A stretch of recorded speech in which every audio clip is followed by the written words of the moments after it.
தந்தை, மகன், தூய ஆவியாரின் பெயராலே ஆமேன். நம் ஆண்டவராக இயேசு கிறிஸ்துவின் அருளும் கடவுளின் அன்பும் தூய ஆவியாரின் நட்புறவும் உங்கள் அனைவரோடும் இருப்பதாக.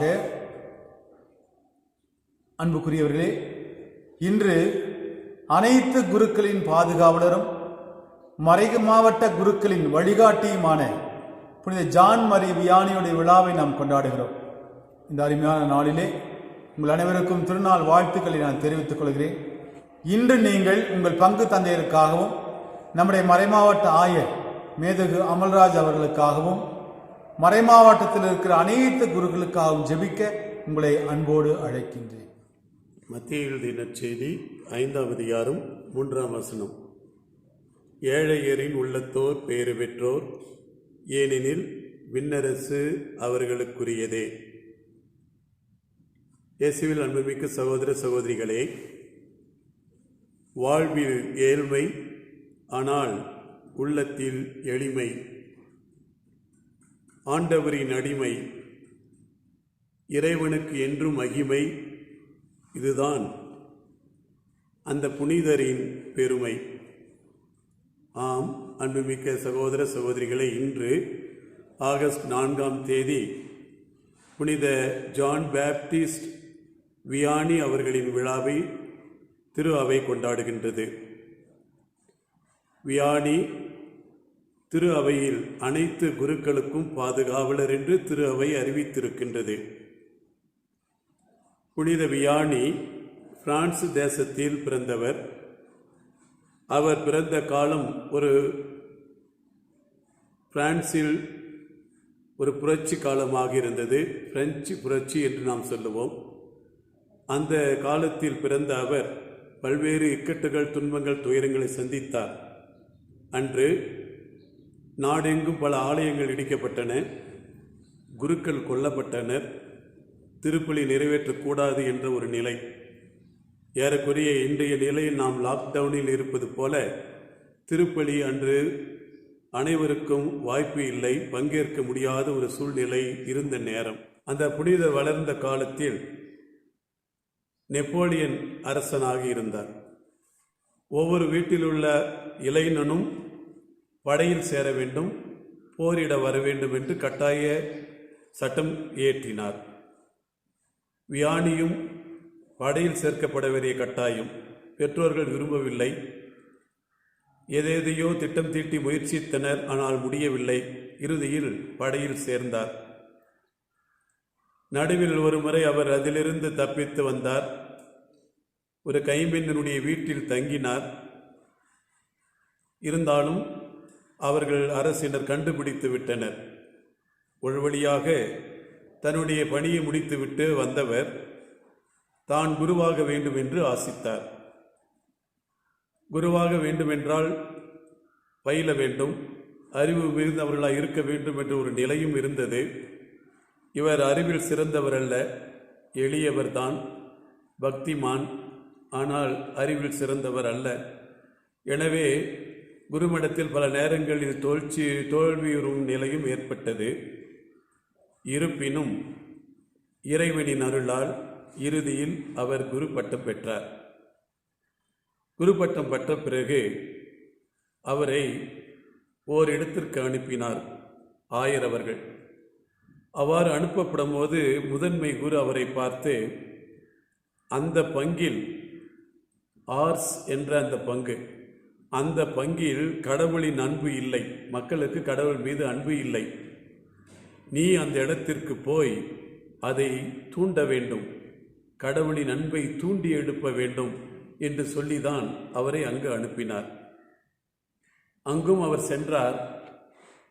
ஆர்ஸ் என்ற அந்த நகரின் நிலை என்னவென்றால், மக்கள் மத்தியில் கட்டுப்பாடு இல்லாத செயல்கள், ஒழுக்கமற்ற வாழ்வு, ஆன்மீக வாழ்வில் அக்கறையின்மை, ஆலய வழிபாடுகளில் புறக்கணிப்பு, இதுதான் அன்றைய ஆர்ஸ் நகர மக்களின் வாழ்க்கை முறையாக இருந்தது. என்ன செய்வது என்று இவர் பார்த்தார். இவர் எடுத்த கருவி 2. ஒன்று பாவ மன்னிப்பு என்ற வார்த்தை, 2 ஒப்புரவு அருட்சாதனம் என்ற ஒரு திருவருட்சாதனம். பாவ மன்னிப்பு பெற்றால் ஒழிய இறை அன்பில் ஒருவர் வளர முடியாது என்று எண்ணி அவர்களுக்கு அதை போதித்தார். அவர் ஒப்புரவு அருட்சாதனத்திற்காக நாள் முழுவதும் உட்கார்ந்தார். ஏறக்குறைய ஒரு நாளைக்கு 18 மணி நேரம் அவர் ஒப்புரவு அருட்சாதனம் கேட்டதாக கூறப்படுகின்றது. இவ்வாறு அவரெடுத்த அந்த கருவியின் வழியாக ஆண்டவர் பால் மக்களை ஈர்த்தார். அநேகர் 1000 பேர் அங்கு அவரை நாடி வந்தனர். ஆர்ஸ் நகரம் தேடி வந்தனர். இறை அருளை பெற்று சென்றனர். எளிமையில் தன் வாழ்வை அவர் நடத்தி கொண்டிருந்தார். ஆனால் இறைவன் மகிமையில் தன்னை வெளிப்படுத்தி கொண்டிருந்தார். ஆக மக்கள் மத்தியில் மாபெரும் ஒரு தந்தையாக அவர் தோன்றினார். எளிய வழியில் இறைவனை அடைய இனிய வழி என்பது ஒப்புரவு அருட்சாதனம் என்பதை அவர் உணர்ந்திருந்தார். மற்றவர்களின் மனதில் இருக்கும் கரைகளை களைய, குறைகளை குறைக்க எளிய வழியை அவர்களுக்கு போதித்தார். அவர்களுக்கு அறிவுரை கூறினார். அவர்களை வழிநடத்தினார். அன்பார்ந்தவர்களே, நல்லவர்களின் வாழ்க்கையை பார்த்து தமது வாழ்வை மாற்றம் செய்பவர்கள் தான் சமூகத்திற்கு மாண்பு சேர்ப்பார்கள். நல்லவர்கள் வாழ்க்கை பார்த்து நாம் நம் வாழ்க்கையை மாற்றம் செய்ய வேண்டும். இந்த புனிதரின் வாழ்வு ஒரு மாண்புமிக்க வாழ்வு, நமக்கு ஒரு முன்மாதிரியான வாழ்வு என்பதை நாம் அறிவோம். ஆம், அந்த புனிதரை கண்டு நாம் நம் வாழ்வை மாற்றுவோம். 2 கருவிகள், பாவ மன்னிப்பு, ஒப்புரவு அருட்சாதனம். இதை நாம் எவ்வாறு சந்திக்கின்றோம், எவ்வாறு ஏற்றுக்கொள்கின்றோம், எவ்வாறு நாம் நம் வாழ்வில் வாழ்ந்து கொண்டிருக்கின்றோம் என்பதை நாம் சிந்தித்து நம்மையே நாம் கேட்டு பார்ப்போம். இந்த நாளில் அகில உலக திரு அவையில் உள்ள அனைத்து திருப்பணியாளர்களுக்கு உளமார்ந்த வாழ்த்துக்களை நாம் தெரிவித்துக் கொள்வோம். வியானி புனிதரின் பாதுகாவல் அவர்கள் அனைவருக்கும் இருந்து நல்ல ஒரு குருக்களாய் எங்குமே அவர்கள் இருந்திட நாளும் ஆண்டவர் அவர்களை ஆசீர்வதிக்க புனிதர் வழியாக நாம் இறைவனை இறைஞ்சுவோம். சிறிது நேரம் கண்களை மூடி ஜெபிப்போம். எங்களை நேசித்து வழிநடத்தும் எங்கள் அன்பு தந்தையே, மாபெரும் புனிதராம் புனித வியானியை எங்களுக்கு ஒரு பாதுகாவலராய் கொடுத்திருக்கின்றீர், நன்றி கூறுகின்றோம்.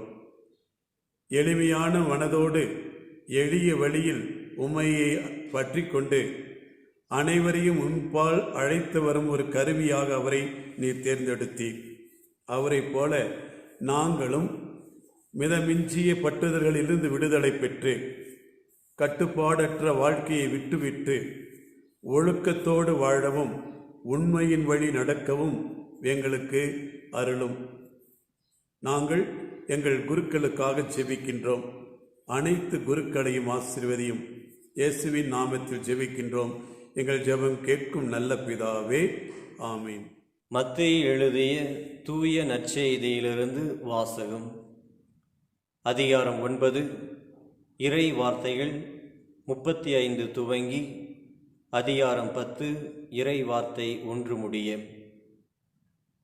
அக்காலத்தில் இயேசு நகர்கள் சிற்றூர்கள் எல்லாம் சுற்றி வந்தார். எங்கும் அவர்களுடைய தொழுகை கூடங்களில் கற்பித்தார். விண்ணரசை பற்றிய நற்செய்தியை பறைசாற்றினார். நோய் நொடிகள் அனைத்தையும் குணமாக்கினார். திரண்டிருந்த மக்களை அவர் கண்டபோது அவர்கள் மேல் பரிவு கொண்டார். அவர்கள் ஆயரில்லா ஆடுகளைப் போல அலைகழிக்கப்பட்டு சோர்ந்து காணப்பட்டார்கள். அப்பொழுது அவர் தம் சீடரை நோக்கி, அறுவடை மிகுதி, வேலையாள்களோ குறைவு. ஆகையால் தேவையான வேலையாள்களை தமது அறுவடைக்கு அனுப்பும்படி அறுவடையின் உரிமையாளரிடம் மன்றாடுங்கள் என்றார்.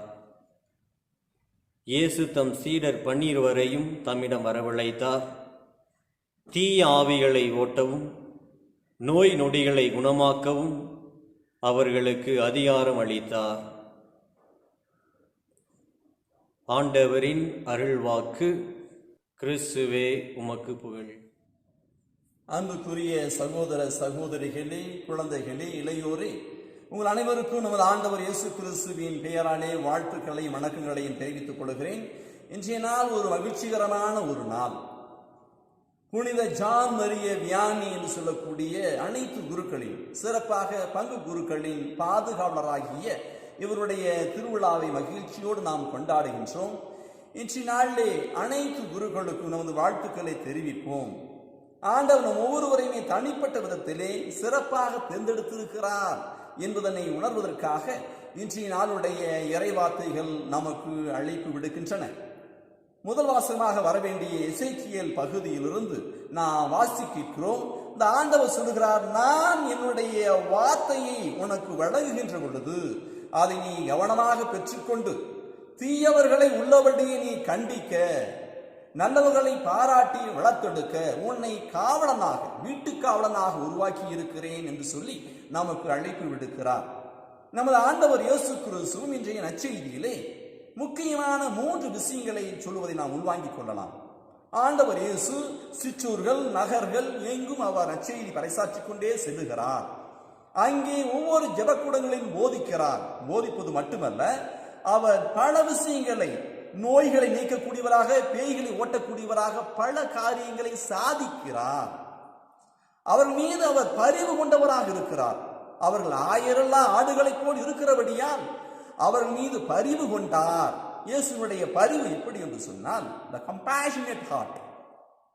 இந்த வார்த்தையை to suffer with என்று பொருள்படக்கூடிய, யார் கஷ்டப்படுகிறார்களோ, சிரமப்படுகிறார்களோ அவருடைய மனநிலையை புரிந்து கொண்டு அவளோடு சேர்ந்து சிரமத்தை சந்திக்க தயாராக இருப்பது, அந்த மனநிலையோடு ஆண்டவர் இயேசு தன்னை தனது மக்களுக்கு காட்டிக் கொடுக்கிறார். அவர் அறுவடை மிகுதியாக இருக்கிறது, எனவே அறுவடையின் ஆண்டவரிடத்திலே கேளுங்கள், தேவையான ஊழியர்களை அனுப்பும்படியாக என்று சொல்லி தமது சீடரிடத்தில் சொல்லுகிறார். அறுவடை என்றால் என்ன? காலத்துக்கு ஏற்றாற்போல் பணியாற்றக்கூடிய பணி தளம். இன்றைய காலத்திலும் பல்வேறு அறுவடை இருக்கிறது. அதை அறுத்து சேர்ப்பதற்கு, சரி செய்வதற்கு, சீர் செய்வதற்கு ஆட்கள் தேவை. அவர்கள் குருக்கள் மட்டுமல்ல, துறவிகள் மட்டுமல்ல, அருட்சகோதரிகள் மட்டுமல்ல, திருமுழுக்கு பெற்ற மனிதனாக இருக்கின்ற இந்த மண்ணில் பிறந்த ஒவ்வொருவருக்கும் அந்த கடமை இருக்கிறது. இந்த காலகட்டத்திலே இந்த நோய்க்கு எதிராக போரிடக்கூடிய, கஷ்டப்படக்கூடிய மக்களை காப்பாற்றக்கூடிய மிகப்பெரிய ஒரு அறுவடை இருக்கிறது. அதை பலரும் செய்து கொண்டிருக்கிறார்கள். நாம் செய்கிறோம், இன்னும் அதிகமாக செய்ய வேண்டும் என்று சொல்லக்கூடிய கட்டாயம் மிகப்பெரிய ஒரு அறுவடையாக இருக்கிறது. அதையெல்லாம் தாண்டி இந்த இக்கட்டான சூழ்நிலையிலும் கூட இந்த இயற்கைக்கு எதிராக செயல்படக்கூடிய விதத்தில் நாம் பார்க்கிறோம். சட்டங்களை தீட்டுவது, அவசரமாக இதை சாதிக்க நினைப்பது, இது போன்ற எண்ணம் கொண்டவர்களுக்கு எதிராக சரியான பாதையை காட்டுவது, சரியான விழிப்புணர்ச்சியை கொடுப்பது, சரியானதை ஏற்றுக்கொள்வது, தவறானதை கண்டித்து அதை மாற்றி அமைப்பதற்கு முன்னெடுப்பது, இது போன்ற காரியங்களை செய்வது.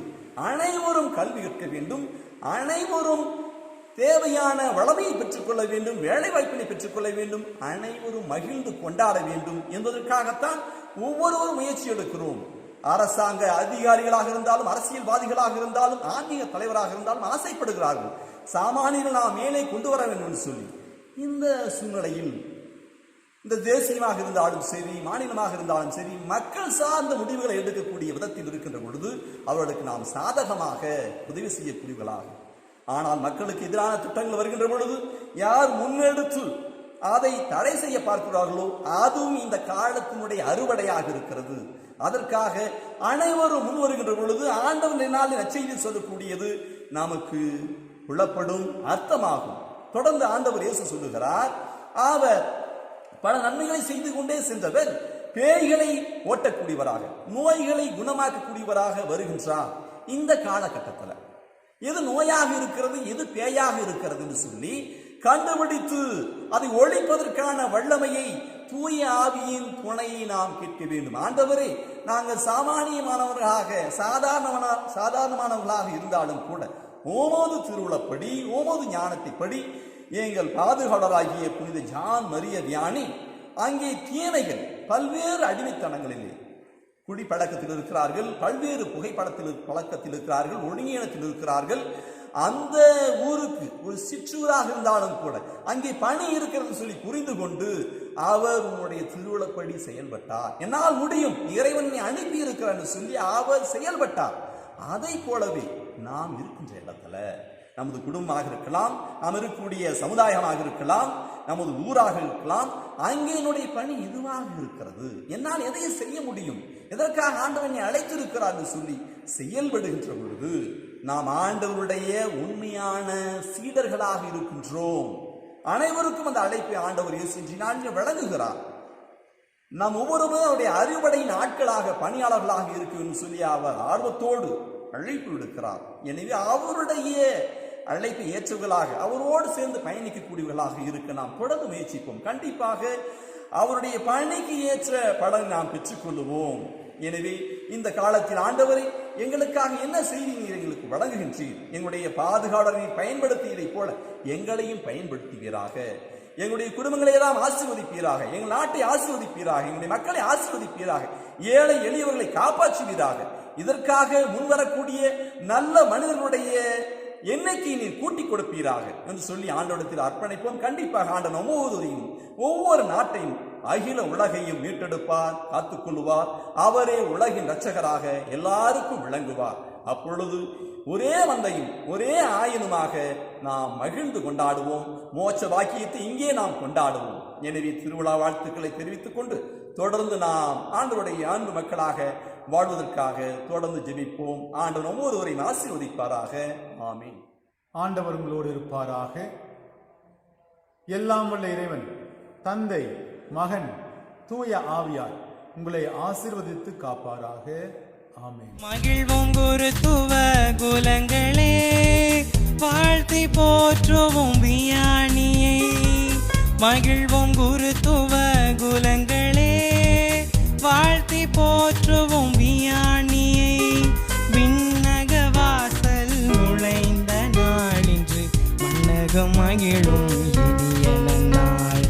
விண்ணக வாசல் நுழைந்த நாளின்று மன்னகம் மகிழும் இனிய நன்னாள். குருக்களின் தூயவரே, எங்கள் அன்பின் புனிதரே, பரிசுவின் பணியில் இணைந்தாயே. மானிடர் பாவம் நீக்கி ஆசி பொழிந்தாயே. அன்பரேசுவின் பணியில் இணைந்தாயே. மானிடர் பாவம் நீக்கி ஆசி பொழிந்தாயே. விண்ணக வாசல் காட்டி நின்றாயே. விண்ணக வாசல் காட்டி நின்றாயே. குருத்துவ வாழ்வின் புனிதம் கண்டாயே. வாழ்க புனித வியானியே, வாழ்க வாழ்க வாழ்கவே. வாழ்க புனித வியானியே, வாழ்க வாழ்க வாழ்கவே. குருக்களின் தூயவரே, எங்கள் அன்பின் புனிதரே. குருக்களின் தூயவரே, எங்கள் அன்பின் புனிதரே.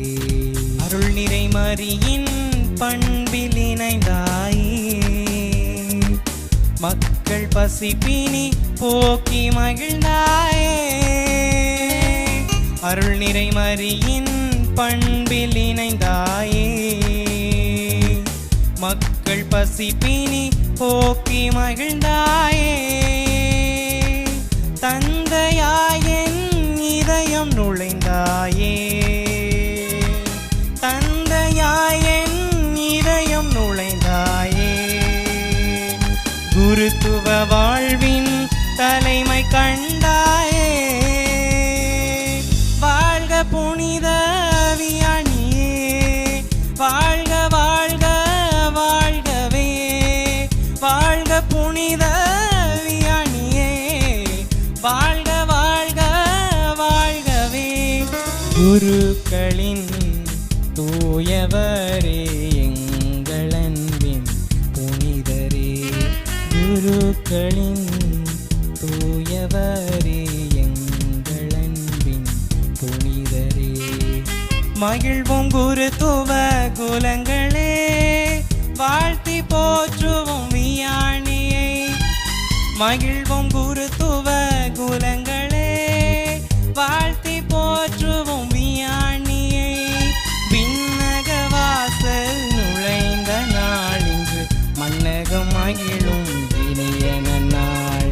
விண்ணக வாசல் நுழைந்த நாள் இன்று, மன்னகம் மகிழும் இனிய நன்னாள். குருக்களின் தூயவரே, எங்கள் அன்பின் புனிதரே, குருக்களின்